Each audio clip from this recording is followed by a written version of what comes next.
Maging updated sa mga kaganapan tungkol sa ekstensyon at agrikultura. Agribalitaan, Alamin ang iba't ibang programa at serbisyong ekstensyon. Agrisalitaan, At tunghayan ang mga kaaba-abang na kaganapang pang-agrikultura. Agri-abangan. Dito lang yan sa inyong provider of extension advice and services in agriculture.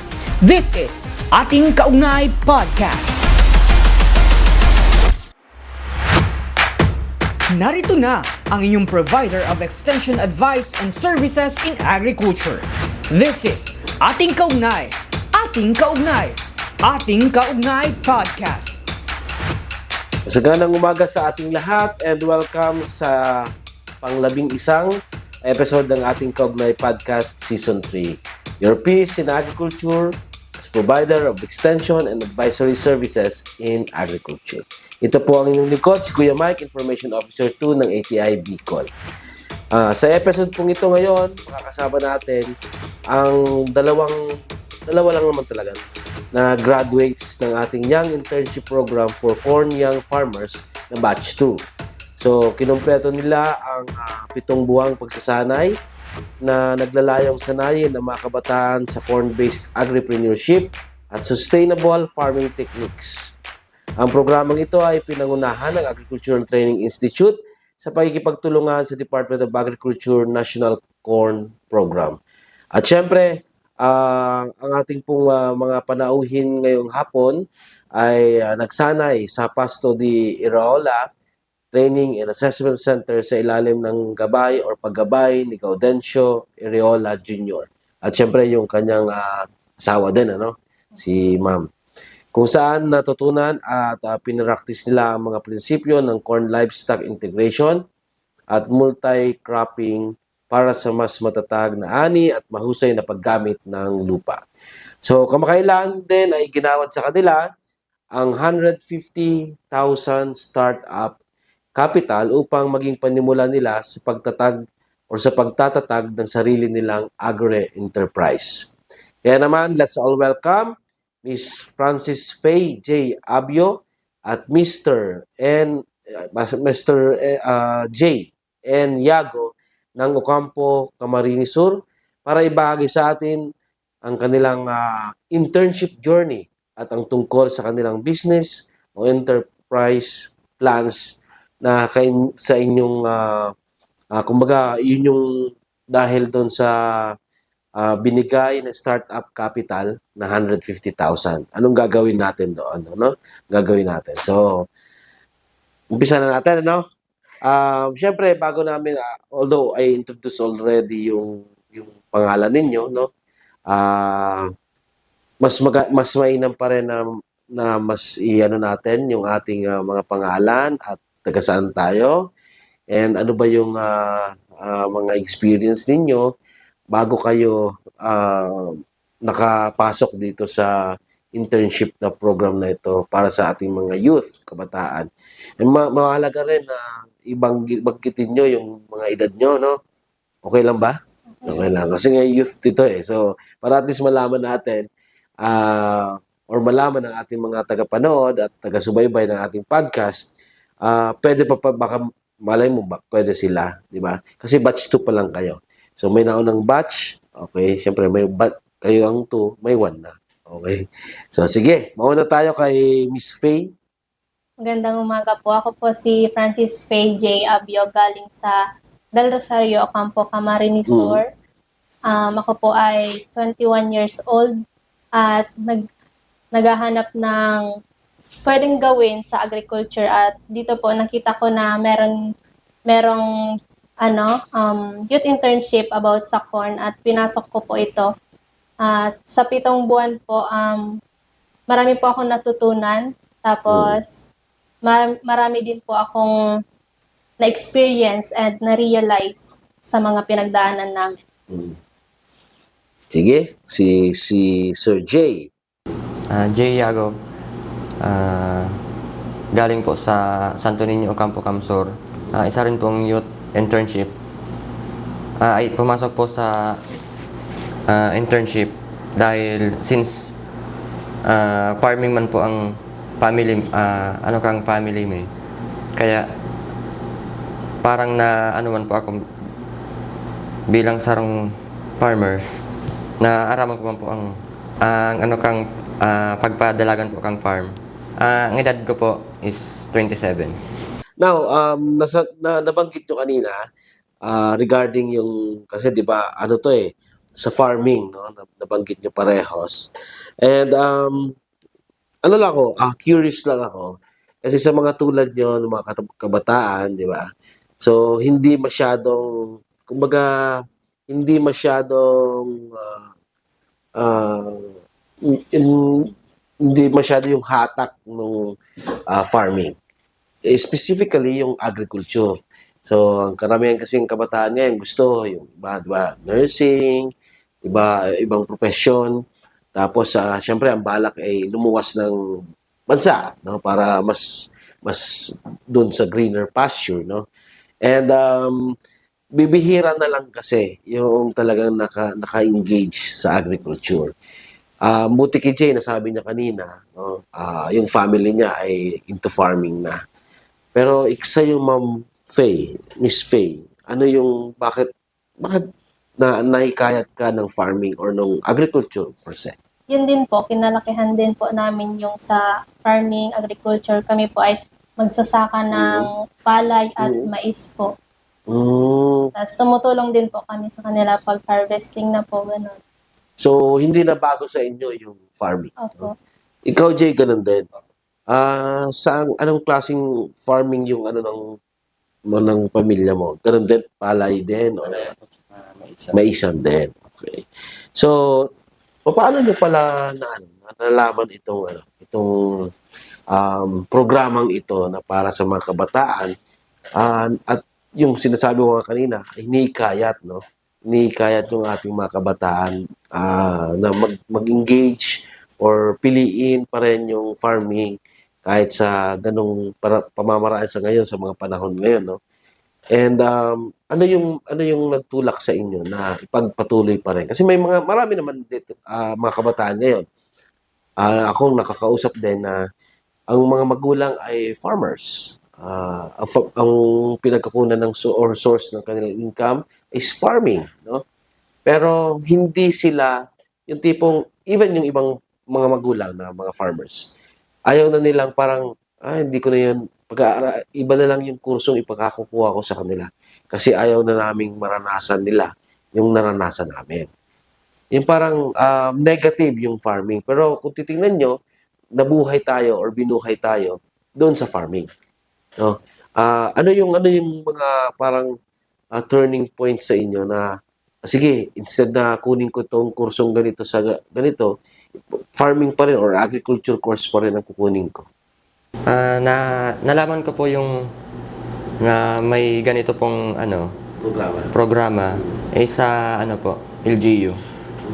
May sa kada barangay po may organization po, tas na covered po ng LGU, kaya nag-chat po yung doon, yung humahawak sa organization namin. Sino si Ma'am? Si Ma'am Karen po. Karen. Sa LGU po. Kaya chinat ko po. Yun po. Kaya ako nakapasok sa sa Kaya mo nalalaman itong internship program na to. Okay. How about you, Faye? Ako po, ganun din po. Kasama po yung lola ko sa isang group chat. Tapos, yung mga sa LGU po, nag-send po sila ng parang invitation kung sino gusto. Tapos, yung lola ko po, parang hinikayat niya ako kasi out of school po ako. Wala pa akong ginagawa sa bahay. Tapos, alam niya din pong parang may din ako sa agriculture. Kaya po, pinapunta niya ako dun sa munisipyo. Tapos, dun po, po kami. So, yung lola mo ang nagbigay sa'yo ng idea, meron dito, applyan mo. Opo, kasi siya po yung kasali sa GC. Nag-send po sila. Oo. Pero yung, kasi di ba ito ay corn, yung yung internship sa corn program. Nag-ano na ba talaga kayo ng corn? Opo. Kasi, di ba, hindi purely, pero nagpapalay pa rin. Palay, tapos corn. So, mas marami pa rin yung corn. Ganun. So, pero sa palay, rin kayo?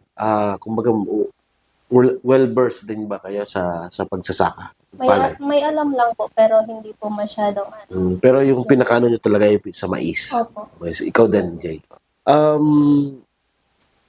Kahit papaano, meron na kayong alam. Yes, no? Pero still, pwede ba naming malaman, pwede mo ma-share nyo, ano ba yung nangyari doon sa 7 buwan? Kasi 7 buwan na internship ito. Ano ba ito? Stay in ba kayo doon sa ano ni Sir Sir June, no? Doon sa Pasto de Iraola? Sa 7 buwan po namin doon, stay in po kami doon. Tapos, ang sitwasyon po namin is, uuwi po kami every week. Once a week po ang uwian. Tapos, Usually weekend. yes po. Weekend. Tapos, ano po, yun po. Hindi lang po sa corn kami nag-aaral. Manan din po. Sa livestock din po. Na pinag-aaralan din po namin yung sa livestock and dun sa garden. Minsan po nagdidiwid kami. Tapos, nag-grass cut po. Tapos, yun po. Tapos, may test na po sila dun. Pag, free time po kami. Parang pinapatulong po kami dun sa kanila. Kasi training and assessment po sila. And, yun po, sa corn po, parang kami po yung pinapamanage nila sa report from land prep to harvest po. Tapos, yun po, sa garden naman po, nag-garden po kami, parang nagtatanim. Tapos, yung na-harvest po namin is pinapambili po sa iba, sa labas po. Tapos, sa livestock naman po, nag-grazing po ng mga kambing. Tapos may babuyan din po sila, tapos yung manukan po. So yung 7 months na yon, eksakto naman yun para sa isang parang isang cropping season. Opo. Ng isang mais, no? Ilang buwan lang bang mais? 4 lang? 4 lang siya. So ibig sabihin talagang simula sa land preparation, di ba?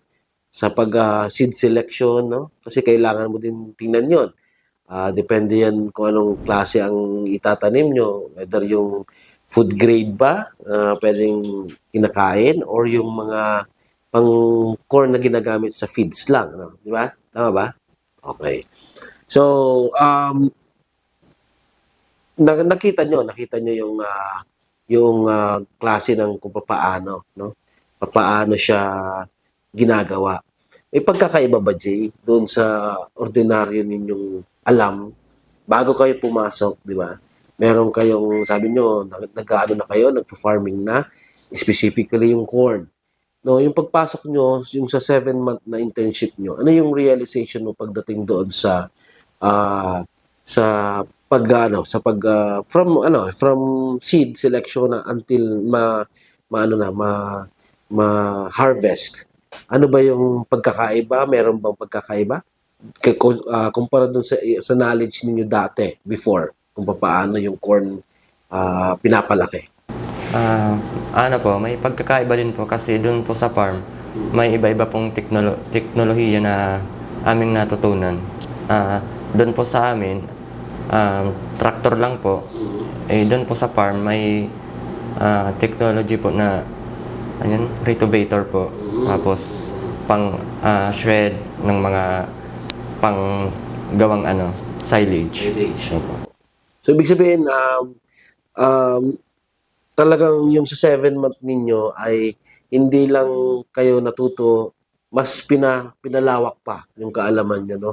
Lalong-lalo na, siyempre, may mga ngayon, sa mga panahon ngayon, yung teknolohiya, no?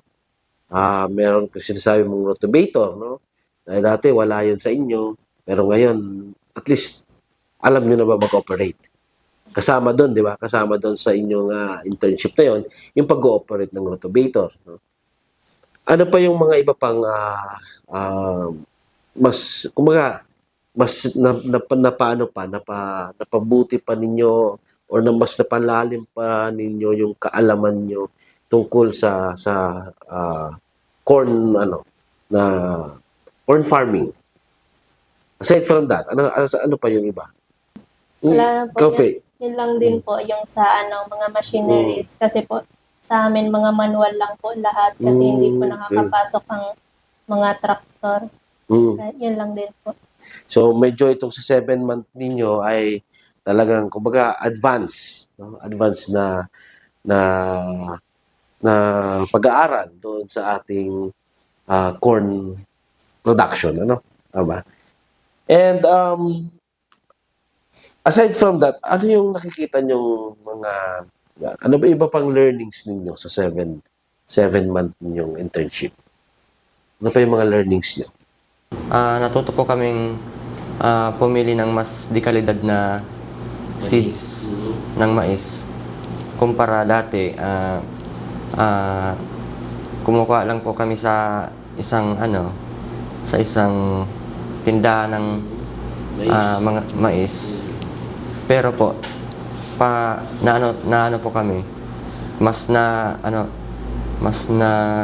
naging practical po yung namin, yung internship namin, kasi doon namin nakita yung pagkakaiba ng yung inaalagaan mo talaga yung mais kaysa sa Tipong sa seeds pa lang mag-uumpisa na talaga, no? Sa pagpili pa lang ng manhig. Ano yung Faye na ano mo doon? Learning, isang learning doon. Ano ba yung magandang natutunan mo? Doon po, sinasabi po nila, yun nga po, laging lalaki pag sa field na. Pero pag nandun ka na din po naman, hindi naman po yung mamimili na doon ka lang dapat sa loob, hindi ka maiinitan. Hindi naman po dapat ganun. Kasi pumasok po ako sa internship eh. Tsaka kaming dalawa lang din po naman. Hindi po kami madami. So dapat magtutulungan talaga po kami. Tapos yun din po, bukod sa sa corn farming, natutunan din po namin yung makisama po sa aming mga farm partners, sa staff nila. Kasi 7 buwan po kami doon eh. Naging close naman po kami lahat doon sa kanila and nag-enjoy po kami doon sa 7 months namin. At naging part na rin po sila ng namin, ng memories sa pagiging intern namin sa kanila. So, syempre, siguro, ang sinasabi mo is, hindi lang kayo doon nakafocus sa pagtatanim, no? Yung interpersonal relationship nyo din sa ibang nandoon, di ba? Sa farm na yon. So, mahalaga rin, no? Kumbaga, holistic yung journey nyo yung 7-month internship nyo. It is not purely talagang pagtatanim, about corn, etc. Bagkus meron ding changes din, no? Dun sa ating, siguro yung pakikisama natin, attitude. Meron ba? Meron bang pagbabago sa attitude? Hindi lang yung attitude towards sa pagtatanim or yung inyong interpersonal relationship. Siyempre po, kang inat lang po. Mga, siyempre naninibago pa po kami. So, masakit pa po makisama sa inda. Tapos, minsan po nahihiya pa po kami sa kanila. So, yun po, lalo na po sa pagkain. Sa una lang naman po yun. Pero habang tumatagal po, nagiging okay naman na po kaming lahat. Mas sila na yung nahihiya sa inyo.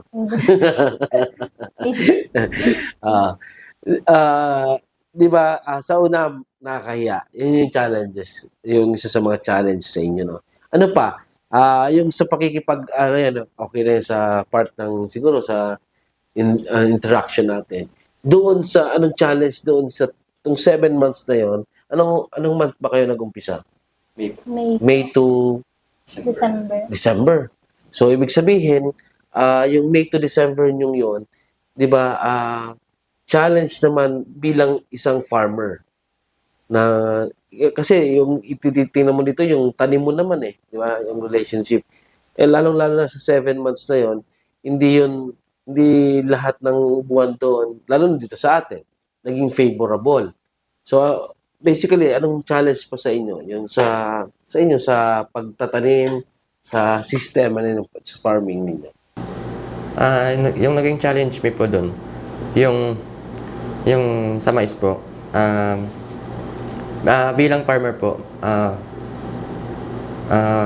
masakit po sa loob na binabagyo yung yung mga pananim.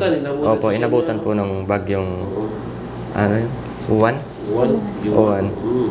Napakaganda po ng mais. Opo. Parang malapit na kayong mag-harvest. For harvest na po.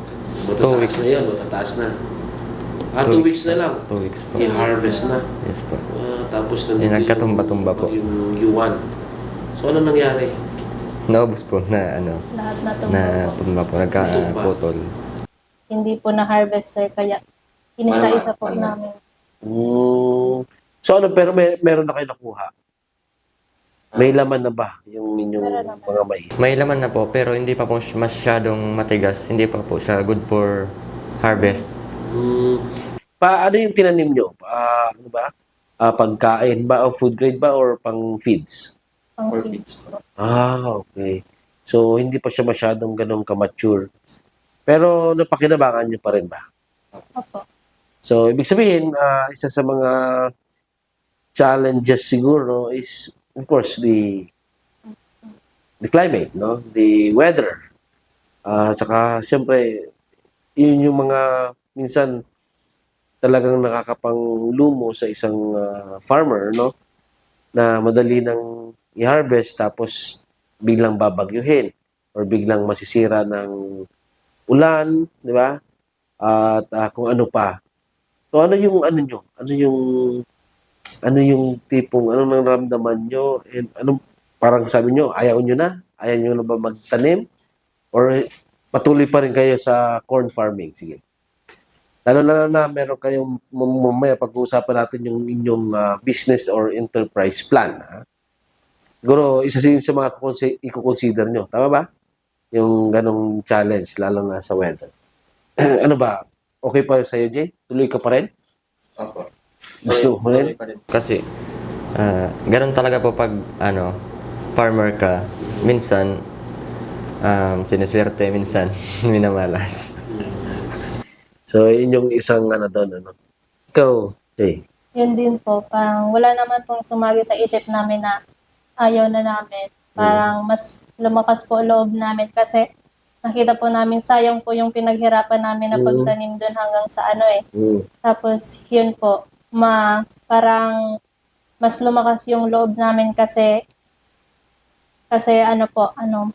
parang walang makukuha doon sa pinaghirapan namin kung aayaw kami.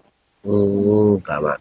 So, ano ngayon yung tipong, nyo na kailangan ba talaga number 1 din na i-consider natin yung ating weather, yung climate natin, or ano ba?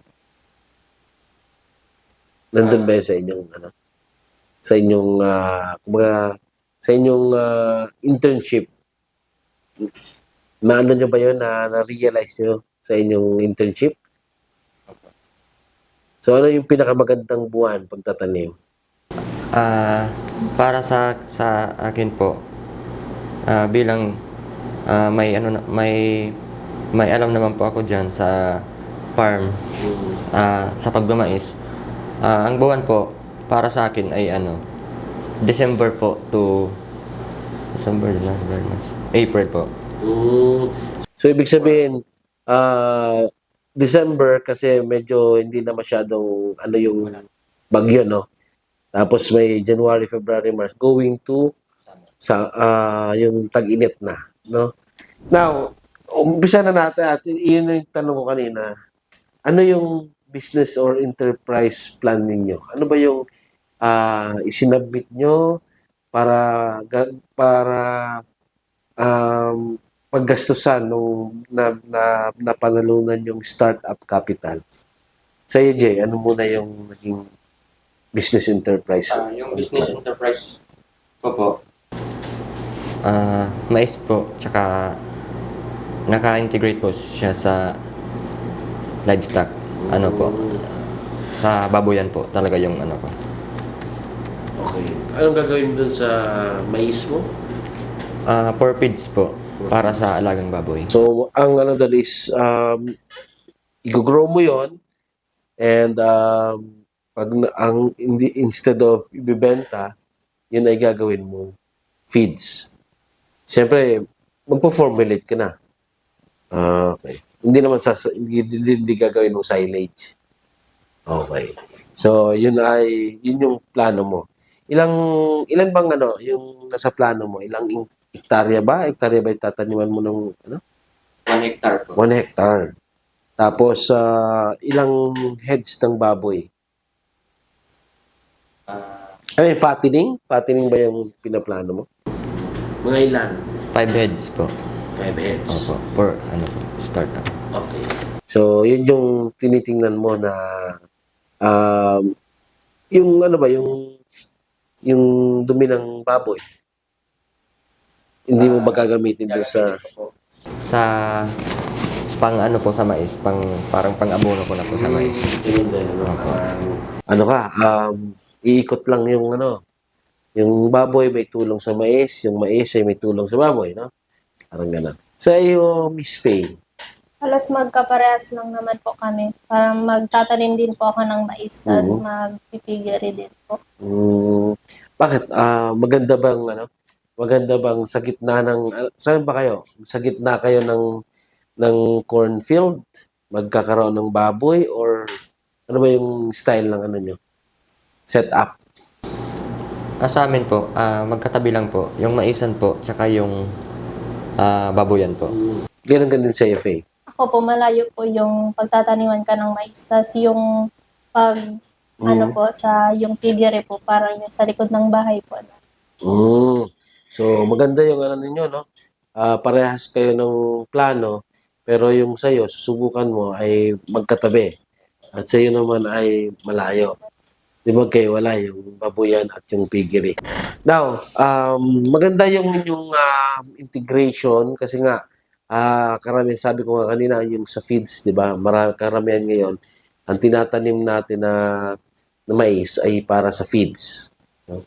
So, ang ginagawa ng mga farmer natin ay kailangan nagpo-produce ng mais at may bumibiling mga malalaking kumpanya na yung mais ay ginagawang feeds. Tama ba? So, ano kaya kung tayo mag-produce, tapos tayo rin ang mag-ano ng feeds, no? Gagawa ng feeds na out of that corn.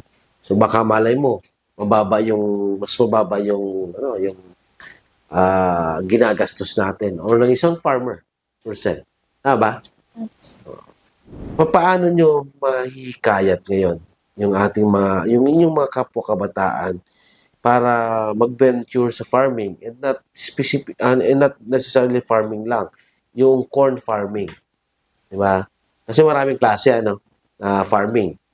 May sa gulay lang tayo, high value, may rice, may kung ano pa.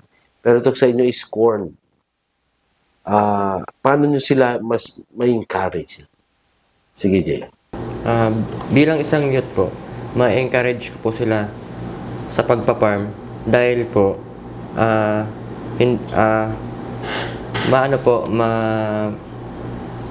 nakakapagod po mag-farm pero pag nag-harvest ka na po, maano mo talaga sa sarili mo na giginhawa po yung ano mo pag lalong-lalo na po pag nag-harvest ka na, parang nakikita mo na po yung pinagpaguran mo. Tsaka hindi lang po yan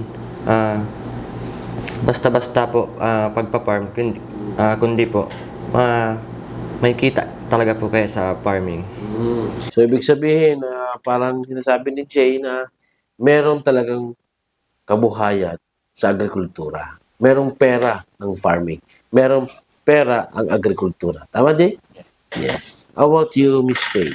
Sa akin naman po, since mas focus na sila ngayon sa technology, parang since may ano din po ako, may small business na din na panimula, parang mag-ano po ako sa mga Facebook Reels, ganun, kung ano yung mga experience ko, tas yung mga success ko, parang i-share ko sa kanila para ma-encourage sila sa pag-farming, sa pag ano ng corn, sa pagtatanim, parang papakita ko sa kanila kung gaano kalaki yung makukuha mo pag nag-engage ka sa kanila.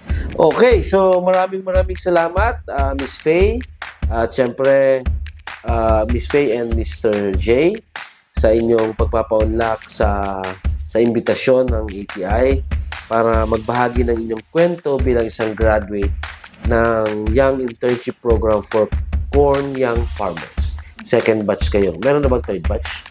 Wala pa po. So, meron din atang magiging third batch ito, pero this coming year, no? 2026. So sana meron pang meron pang mga katulad ninyong kabataan na nais talagang palawakin ang kaalaman at paunlarin ang kaisipan, lalong-lalo na sa corn farming. No? Specifically, yung program kasi is Corn Young Farmers.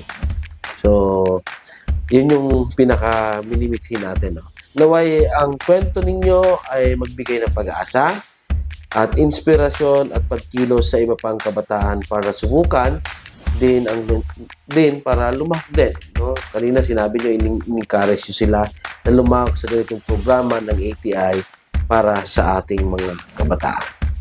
Okay? Di ba? Kaya nga parang hindi lang laging mag-stop tayo doon na sinasabi, di ba, ng ating mga bayani, ng kabataan ay pag-asa ng bayan. Hindi na lang sana laging pag-asa. Okay, sana kayo na yung kasagutan ng mga ng bayan para sa ating like hindi lang sa farming, hindi lang sa agriculture, pati sa iba pang larangan na kinakailangan din nating ayusin. So, ayan, maraming salamat din po sa lahat ng ating mga taga-subaybay at taga-panood. And maraming salamat po unang-una sa ating Center Director ng ATI, Sir Doc Joey Villarmino, ang aming pong Assistant Center Director ngayon, OIC Center Director, ang chief din namin sa ISS, si Ma'am Prime. And of course, ang salamat dun sa ating point person ng ating LSA, kasi nga yun pala kanina hindi ko na nasabi, yung ating Pasto di Iraola ay isang LSA. So salamat Sir Jun at kay Ma'am yung Ma'am Ludi. Tama, si Ate Ludi. So salamat po Kuya Jun and Ate Ludi. Sila po yung may-ari ng ating Pasto di Iraola. And syempre, ang kanilang focal natin sa LSA dito sa ATI, si Sir Alex Vargas. Siya po yung naging tulay namin para kayo ay maimbitahan sa aming pang-11 edition or episode ng aming podcast. And syempre, salamat sa ating behind the scene, ang ating ding focal ng ating podcast sa IS, si Kuya Chan, si Kuya Christian E.R. Tusok. Okay. So, and syempre, maraming salamat din po sa lahat ng puwersa ng ATI Bicol 5, Region 5 sa ating sa pakikipagtulungan natin sa kanila, lalong-lalo na sa atin sa production na ito. And syempre, ito ay pang-11 na natin. May isa pa tayong episode na i-feature bago matapos ang taong 2025. So again, advance Merry Christmas and of course a prosperous New Year for us all. And ito po ulit ang inyong Kuya Mike, nagsasabing sa agrikultura tayo ay laging panahon. At yan ang ating Kaugnay Podcast, hatid sa inyo ng Department of Agriculture's Agricultural Training Institute Regional Training Center 5. Ito ang ating Kaugnay Podcast.